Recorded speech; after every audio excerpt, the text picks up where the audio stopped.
was planning on doing like a more in-depth video, like maybe talking about like Legend of Zelda and stuff.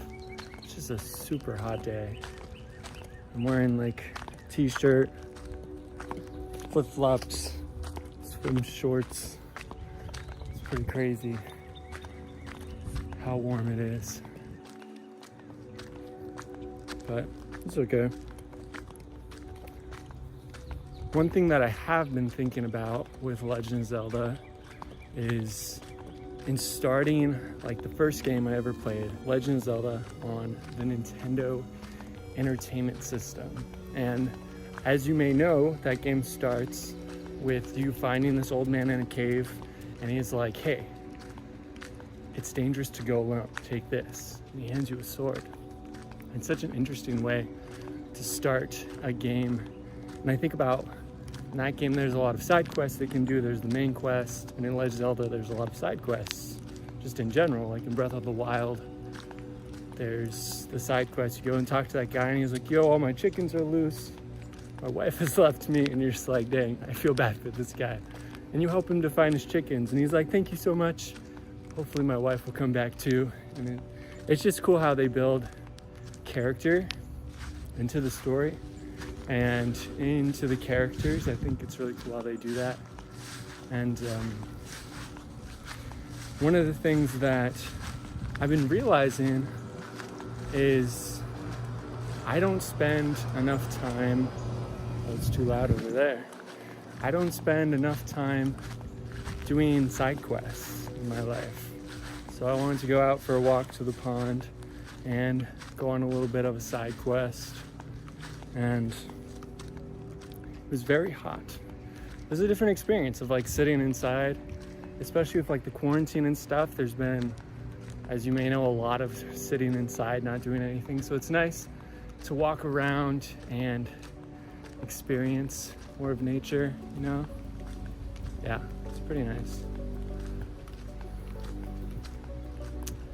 And one of the things that I think is really cool with side quests, like with finding the chickens, is you have to go up onto like the roofs to find some of the chickens. You have to go to places that you wouldn't have gone before, which I think is one of the main reasons why I wanted to start doing some type of vlogging, because you're able to go out more. It's like when Pokemon Go first came out, and this is just be like a conscious stream of conscious thought. But when Pokemon Go came out, a lot of people that hadn't gone outside were going outside to find like the legendary Pokemon and go on these adventures that they wouldn't have gone on. And I think that's really cool. And I wanted to do that more. Like, look at this.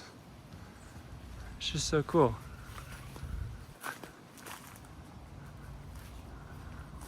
I'm wearing flip-flops, so maybe not for today. But yeah, it's just like there's a lot of peace that you can find in going out and changing your environment, especially when you're spending a lot of time working from home, working on something.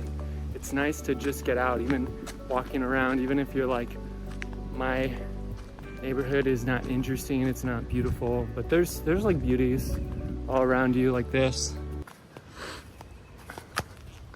I remember honeysuckles would shake them like crazy. I remember like grabbing these, and you can like break off the end and then suck up the honey inside. It's pretty cool. So yeah, I think in life it's just important to make sure that you're going on side quests, trying out new things, and going on adventures. There's an artist, Bryce Coe, I think that's how you pronounce his name. But he talks about how when he's like in a coffee shop or in like a cafe, he'll go and look for rare Pokemon, which are people that are like dressed nicely or someone that stands out that he's like, dang, I want to draw that.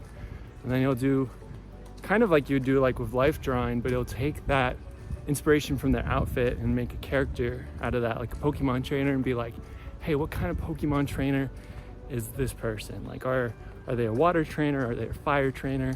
Are they a ghost type trainer? And he'll sometimes draw a Pokemon with that person.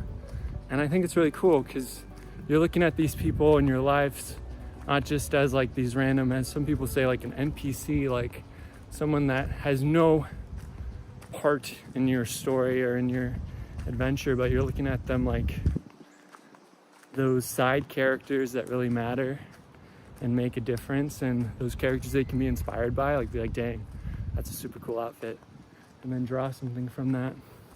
I think that's really cool.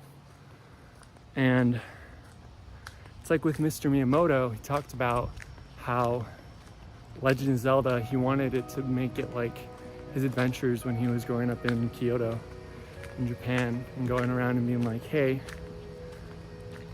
it's like this adventure, this garden in your backyard, a little pocket of adventure and of wonder that you can go and explore. And the other nice thing about going outside, like how some people say, touching grass, you can get vitamin D from the sun.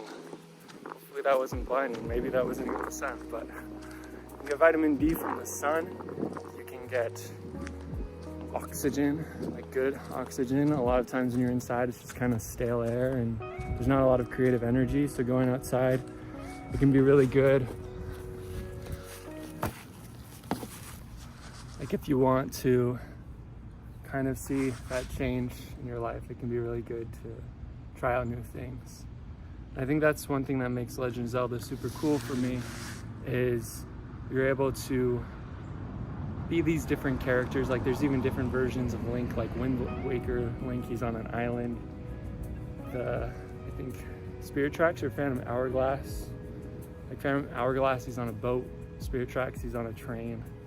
He has all these different adventures, and in our lives we can have those adventures too, and we can really get more out of life than just sitting around in the same place. It's good to go for a walk, even if it's a very hot day.